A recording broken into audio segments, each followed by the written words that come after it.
Is Phil Stilton. He indicates to me that it's not my town, it's his town, and that he has a right to ask a question, that I should do my job. So his question, Mr. McGuckin, he's asking, I think several times in this chat, as I'm trying to navigate the questions from the residents, he's referencing that you work in Jackson, also in Toms River, and he's asking if it's true that you also represent the Lakewood Township Zoning Board, your firm. So I wanted to share a little bit of Mr. Stilton's plethora of questions in the chat function. But again, when it reaches into personnel and items that may or may not be appropriate, but since it's strained into and embedded in so much of the chat, I'm verbalizing it for the record. So if Mr. McGuckin would like to respond to a concern about representing multiple towns from Shaky Jake, also known as Phil Stilton, if the information is correct that he shared on the chat. Sure. My firm represents a number of municipalities and land use boards. The partners in our firm and associates, it's pretty much our specialty. It's a good portion of what our firm does. We represent towns and boards throughout Ocean County, Burlington County, Monmouth County, Mercer County, etc., and Atlantic County. So that's what we do. I personally do not represent anything in Lakewood. My partner, Jerry Dasty, is a attorney for the zoning board in Lakewood as well as numerous other towns. Another comment. I do paraphrase some of the questions in here because they're rather lengthy, and I changed them because some of them to edit them to make sure they're as accurate as possible, okay, particularly typos and things like that. And then the last follow-up, he's asking how, with the multiple positions, that you can be sure to devote proper time to Jackson, Mr. McGuckin. If you can share an answer to that question, I think that'll close out that comment period on that item. Sure. The council and mayor and council will decide if I do an adequate job or not. I will serve at their pleasure. Is saying no, Toms River specifically is indicating that the meeting time is similar. Same night as Jackson meeting, he references here. Respectfully, Mr. Stilton, my schedule, I'm not going to run it through you.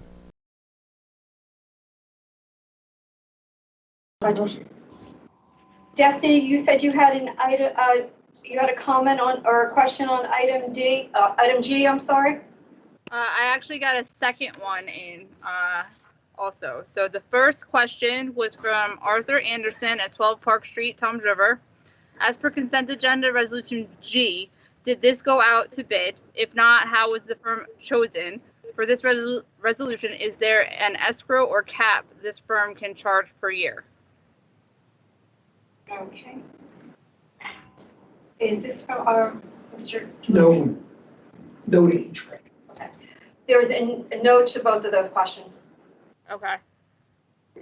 No, it did not go out to bid. Is that what you said, Mr. Fitzsimmons? Yes.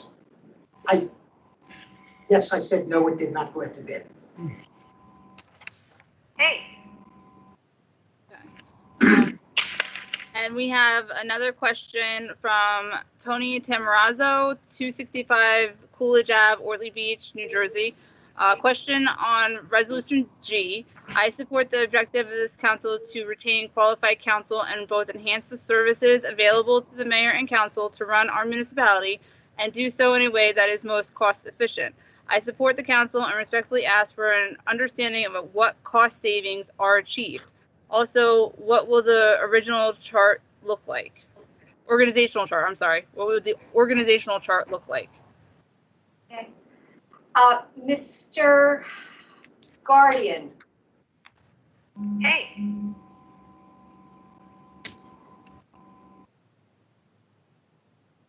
Mayor, Mr. Yes. Guardian. Yes, Council President. Okay. No, the mayor had The organizational chart and then also cost savings for the restructuring of the law department. I'm going to answer organizational chart, and then I'll turn it over to our Chief Financial Officer.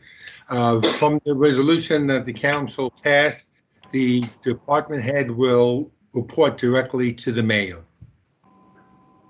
Alex, would you comment on the cost savings, please?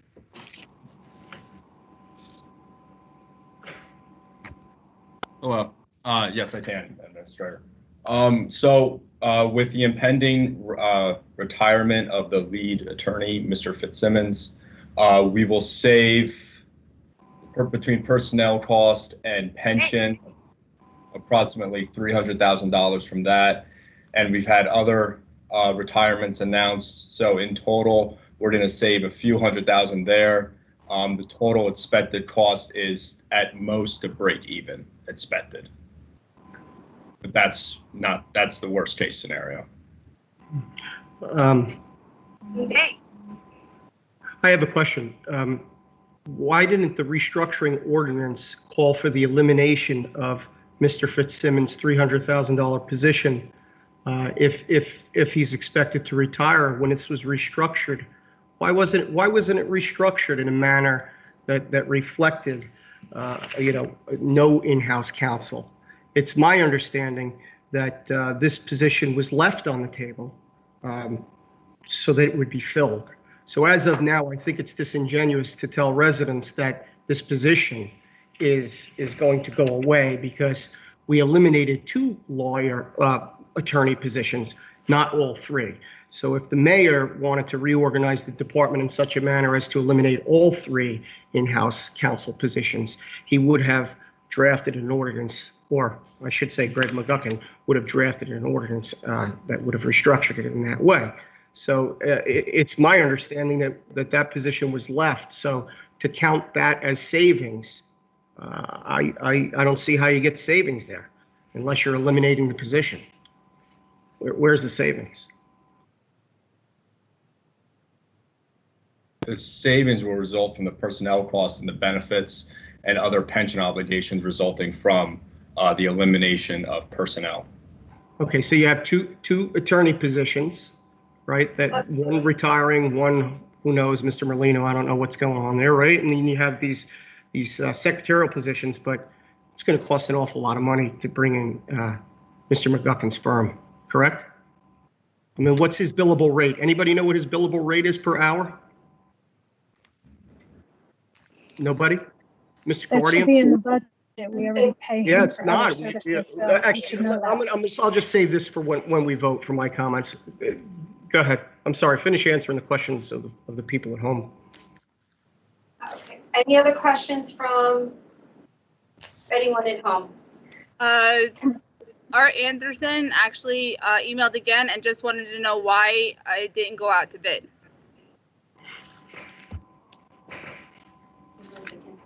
I couldn't understand yesterday. I'm He sorry. asked you why it didn't go out to bid. He asked why it didn't go out to bid. It's a professional service contract, and it doesn't have to be bid. Is it in violation of our pay-to-play ordinance? Mr. Fitzsimmons? I myself did not research that. You didn't research it, but you're the township attorney. You did a lot of research on me this week. You didn't research the restructuring of your own department, the appointment. I have some comments I'd like to read into the record. At our April 14th meeting, I voted against that ordinance that restructured the township legal department. And I told everyone that Mayor Hill had planned on giving a no-bid contract to Assemblyman McGuckin. I have that ordinance right here. It's pretty thick, but if you look closely in the corner, you can see Dasty, McGuckin, Ukulele, Connors. You could actually see, where this ordinance came from. So what's interesting is the guy who's getting appointed tonight wrote the ordinance that restructured the department, and Mr. Fitzsimmons doesn't even know how we're restructured. I have something else I'd like to show you. These are Mr. McGuckin's disclosure forms.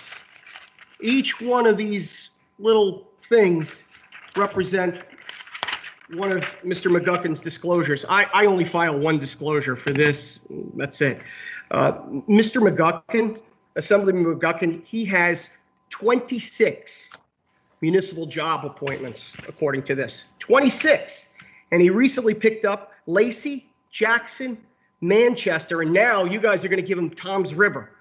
That would total 30 municipal job appointments. And he's got a private law practice, And on top of having private law practice, he's a state assemblyman. How does this guy have the time to represent our township? I mean, somebody should hit up his billable hours and see if he's got any room in there for sleep.